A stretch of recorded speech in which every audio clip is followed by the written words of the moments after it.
Assalamualaikum warahmatullahi wabarakatuh. Ketua kelas silahkan siapkan dan pimpin doa ya. Rabbi shrah li sadri wa yassir li amri wahlul 'uqdatam min lisani yafqahu qawli. Rabbi zidni ilma warzuqni fahma. Allahumma aftah lana hikmatak wanshur alaina rahmataka min khazaini rahmatik ya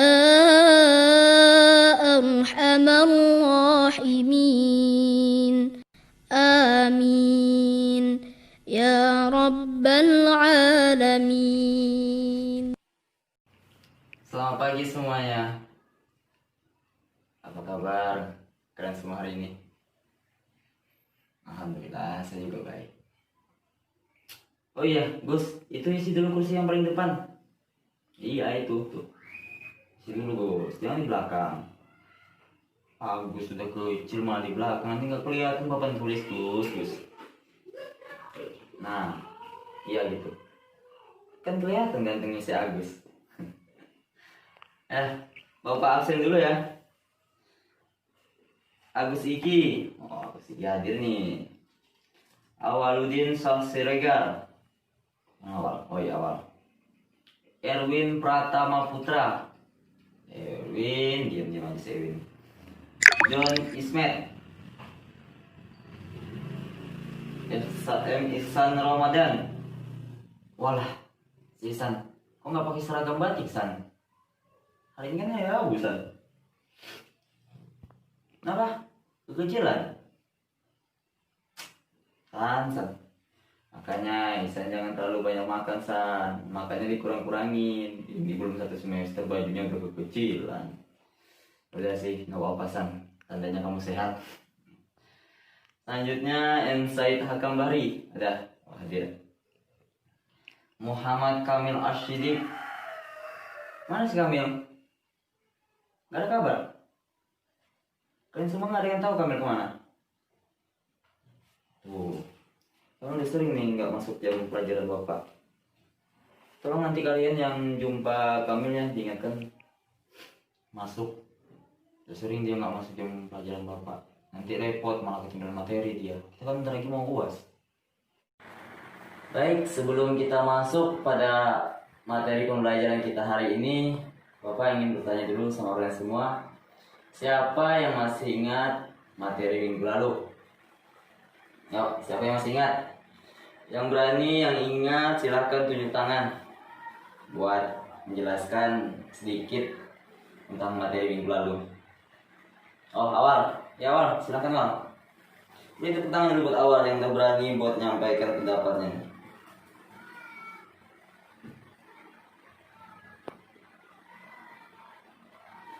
Baik, materi kita minggu ini tentang wudhu dan mandi wajib. Sebelumnya Bapak mau nanya, subuh tadi siapa yang tidak sholat subuh? Ayo, ngaku dulu, ngaku. Oh, sholat semua? Alhamdulillah kalau sudah sholat semua. Yang tidak sholat berarti urusannya sama Tuhan ya. Berarti dosanya double. Terus sholat malah bohong lagi. Itu nggak boleh. Baik. Pertama-tama kita masuk pada pengertian wudhu terlebih dahulu ya. Wudhu menurut bahasa San, jangan ribut San. Tolonglah San. Bapak lagi nyampaikan materi ini San. Tolong ya, perhatikan dulu. Nanti kalau kamu bicara, Bapak bicara, siapa yang dengar? Perhatikan ya. Wudhu menurut bahasa artinya bersih dan indah. Sementara menurut syara wudhu adalah membersihkan anggota wudhu dengan air suci disertai niat untuk menghilangkan hadas kecil. Sebagai syarat dan sahnya pelaksanaan sholat, tawaf atau ibadah lainnya. Nah, pembersihan anggota tubuh tertentu dimaksudkan untuk membedakan dari mandi yang dilakukan untuk membersihkan seluruh tubuh. Jadi wudhu sama mandi itu sudah pasti jauh beda ya. Kalau wudhu hanya membersihkan beberapa anggota tubuh saja, tidak seluruh tubuh. Kalau udah seluruh tubuh itu namanya mandi. Oke San. Perhatikan ya San. Selanjutnya kita masuk pada syarat-syarat wudhu. Yang pertama itu Islam. Orang yang berwudhu itu harus Islam. Sebenarnya kalau misalkan orang non muslim nggak mungkin berwudhu ya kan. Terus yang kedua itu sudah baligh atau dewasa. Sebenarnya anak pun sudah diajarin berwudhu. Biar nanti besarnya udah terbiasa berwudhu. Dari kecil kita tanamkan pembelajaran berwudhu. Nanti biar besarnya terbiasa dia sama wudhu. Yang ketiga, menggunakan air suci dan dapat dipakai mensucikan. Airnya ini kayak air hujan, air sungai. Itu air yang suci dan dapat mensucikan. Beda sama air kopi. Air kopi itu suci buat diminum, tapi tidak untuk disucikan. Jangan kalian pakai buat wudhu ya. Itu buat dipakai buat minum, buat begadang malam, main PUBG kalian kan. Nah itu. Terus selanjutnya kita masuk pada hal-hal yang membatalkan wudhu. Yang pertama itu keluarnya sesuatu dari kubul. Ada yang tahu kalian semua di sini kubul? Apa itu kubul? Kubul itu kemaluan perempuan atau kemaluan laki-laki, sama saja. Kubul atau dubur. Dubur itu anus. Nah, jadi kalau ada sesuatu kayak kencing, buang angin, buang air besar, itu dapat membatalkan wudhu. Terus selanjutnya tidur, kecuali apabila tidurnya dengan duduk dan masih dalam keadaan semula. Maksudnya di sini kalian tidur tapi tidak berubah tempat. Nah ini tidak membatalkan wudhu. Tapi alangkah baiknya jika seandainya kalian sudah tertidur, maka lebih baik berwudhu kembali. Kan manusia kalau tidur nggak ada yang sadar. Lebih baik kan berwudhu, lebih baik, lebih menjaga. Yang ketiga, hilangnya akal atau gila dan pingsan ataupun mabuk. Di sini jelas kalau misalnya orang gila batal wudhu. Terus kalau mabuk ini udah pasti ya kan, udah pasti bakalan batal wudhunya. Terus menyentuh kemaluan dengan telapak tangan secara langsung tanpa adanya penghalang seperti kain dan lain sebagainya. Jadi kalau kalian menyentuh kemaluan tidak boleh dengan tangan langsung. Jadi harus ada kain sebagai pembatasnya. Ya, wudhu kalian tidak batal. Selanjutnya yang dapat membatalkan wudhu itu bersentuhan kulit laki-laki dan perempuan. Nah, dengan syarat laki-laki dan perempuan tersebut sudah akil baligh atau dewasa. Maksudnya di sini, misalkan si awal sudah dewasa, terus bersentuhan dengan anak-anak, itu tidak membatalkan wudhu lah. Kecuali awal bersentuhan dengan perempuan yang sama-sama dewasa. Misalnya si Tuti itu wal. Terus yang kedua, di antara kulit keduanya tidak ada kain atau baju yang membatasi. Jadi seumpama kalau misalkan si awal bersentuhan dengan perempuan tapi masih ada pembatas seperti kain, baju gitu, lengan baju, bersentuhan seperti ini, itu tidak membatalkan wudhu kecuali langsung kulit ketemu kulit. Nah selanjutnya, laki-laki dan perempuan tersebut bukan muhrimnya. Kalau awal dengan adiknya itu dibolehkan, itu masih mahramnya. Kecuali awal dengan perempuan lain, sama halnya dengan yang tadi.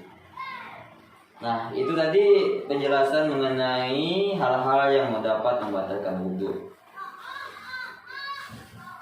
Jadi buat kalian nih, sekarang walaupun dalam keadaan wudhu atau tidak wudhu, sebaiknya kalian jangan bersentuhan dengan perempuan. Karena maksudnya perempuan yang bukan mahramnya, karena dosa ya. Wal, ingat tuh ya Wal, jangan sentuh lagi anak orang Wal. Baiklah. Jadi selanjutnya kita masuk pada niat dan tata cara berwudu. Yang pertama itu membasuh kedua tangan sambil membaca basmalah. Baca basmalah. Yang kedua, kumur-kumur membersihkan mulut sambil membersihkan lubang hidung. Lubang hidung digosok sebanyak 3 kali, kumur-kumur. Ini dapat pahala sunat ya. Lalu yang ketiga, membasuh muka diiringi dengan niat. Nah, ini basuh muka diiringi dengan niat. Di sini ada yang hafal niat wudu atau yang berani bacakan niat wudu? Ayo, siapa? Agus. Ya, Gus. Silakan.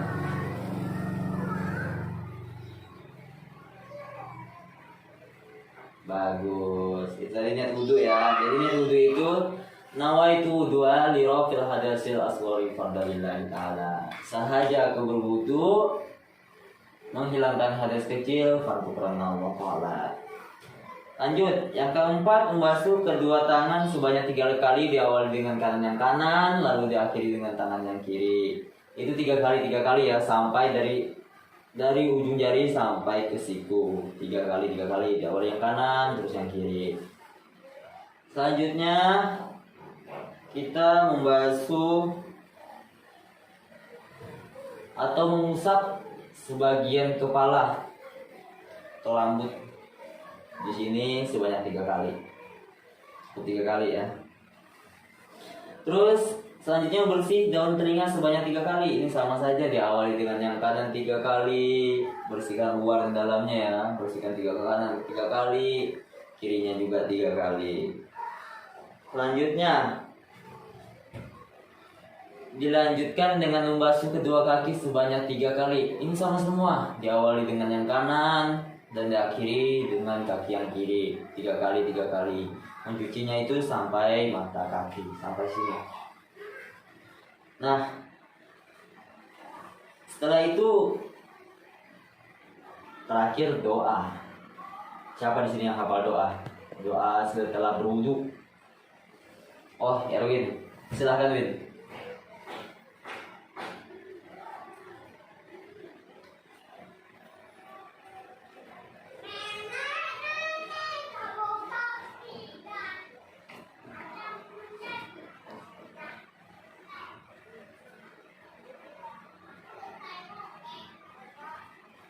Nah, iya betul sekali. Tadi doa wudu.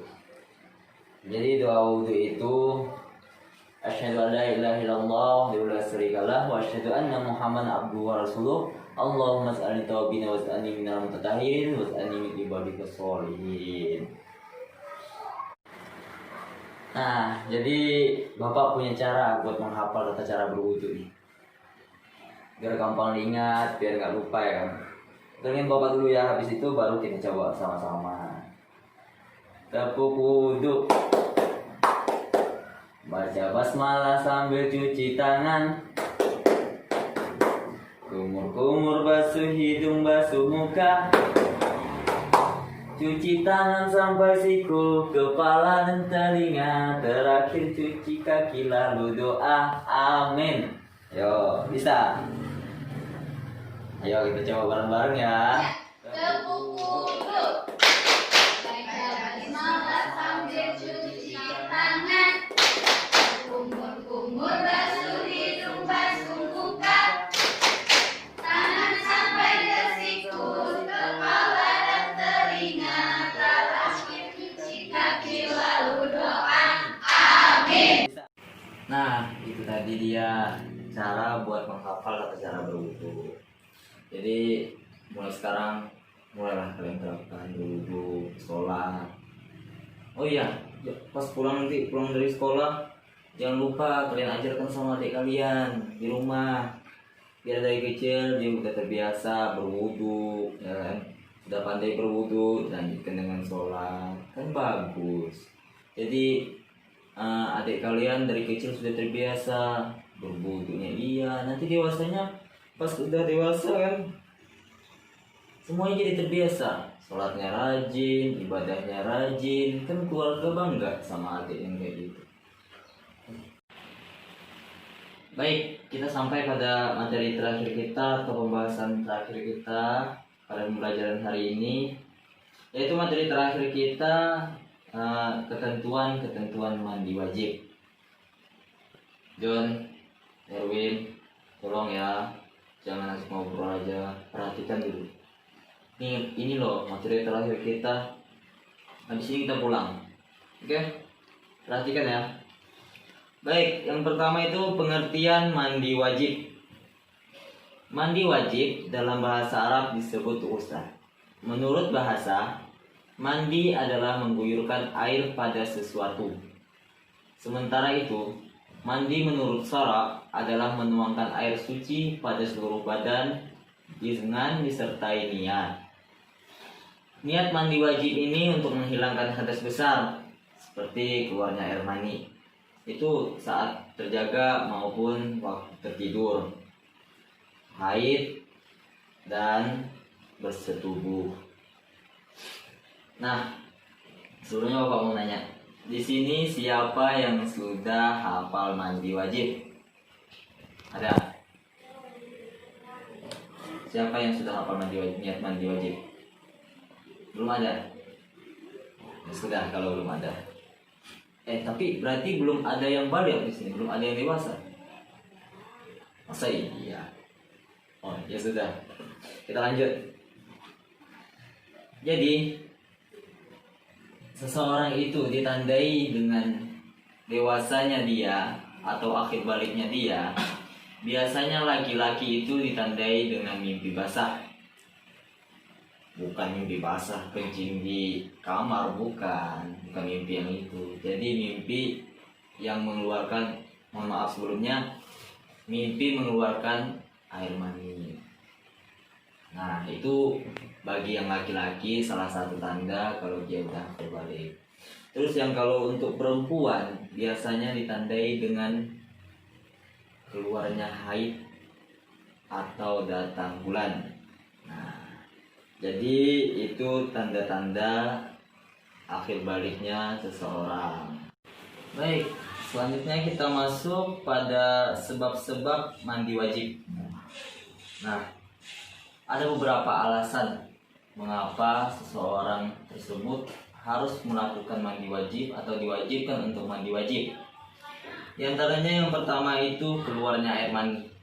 Seorang yang keluar air mani itu wajib untuk mandi wajib, baik disengaja maupun tidak disengaja, itu harus mandi wajib, harus mandi wajib.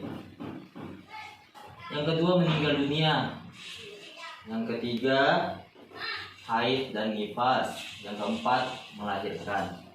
Nah, orang-orang ini kenapa harus diwajibkan mandi wajib? Karena darah yang dikeluarkan dari orang-orang ini mengandung hadas besar. Maka dari itu orang ini diwajibkan untuk mandi wajib. Selanjutnya rukun mandi wajib. Rukun mandi wajib itu ada dua. Yang pertama niat, yang kedua mengalirkan air ke seluruh tubuh. Nah, niatnya ini memang gak ada yang hafal nih niat buat mandi wajib. Sudah. Jadi dengarkan ya.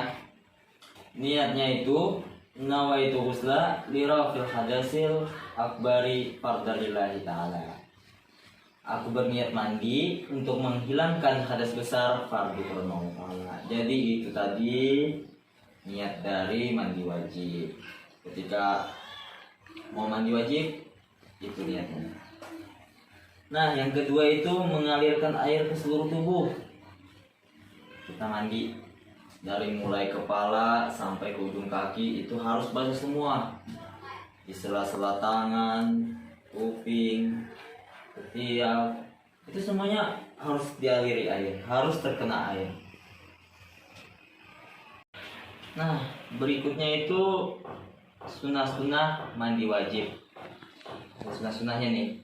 Jadi hal yang disunahkan ketika melakukan mandi wajib itu ada 5 hal. Yang pertama kita membaca bismillah dulu. Sebaiknya segala sesuatu itu diawali dengan bismillah, kecuali mencopet, mencuri, merampok, itu nggak boleh pakai bismillah ya. Yang baik-baik diawali dengan bismillah.